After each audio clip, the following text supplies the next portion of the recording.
Kami kaagapay ninyo. Orihinal na isinulat ni Krisha May M. Flores. Ako'y isang gurong may pananaw at prinsipyo. Mulat sa propesyon at layuning kinagisnan ko. Malaya ang utak sa edukasyong pinagtatanto. Ramdam ko na ito ang tawag sa akin ng Panginoon ko. Ako'y dumaan sa pagsubok na hindi alam ng nakararami bago ko na ibahagi ang kaalaman at talento kong gawin. Ako'y naging estudyante rin at tinasa ang mundong nakatali. Kay lupit man minsan ng paglinang pero kinaya sa sarili. Hayaan ninyong buksan ko ang mga matang nakatakip sa mga inosenteng utak ng mag-aaral na may kalakip. Kabataan, kayo'y may taglay na galing sa isip at damdamin. Dali at sabay nating tuklasin ang mga kaalamang nasasalamin.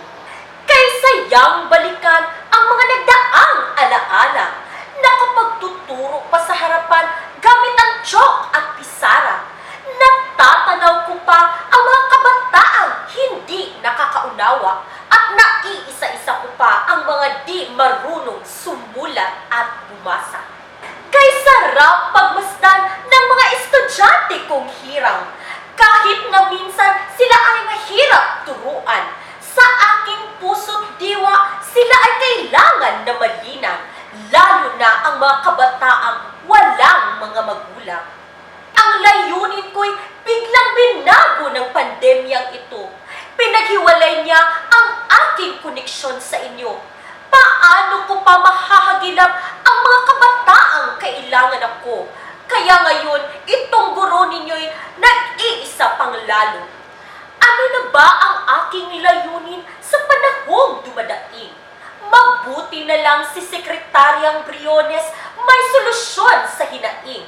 Dagdagan pa ng mga kaalabang palabas sa TV-aralan natin.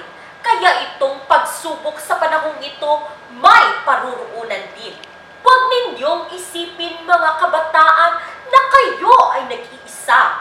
Sa pagsagot ng mga modules, andyan si ina at ama. Kung kayo'y nahihirapan, meron ding teknolohiya. Sa group chat din natin, ikaw, ako, tayo ay nakakonekta. Mga mag-aaral, kami nandito lamang upang kayo ay gabayan. Konting sakripisyo lang sa modules at ito'y malalampasan.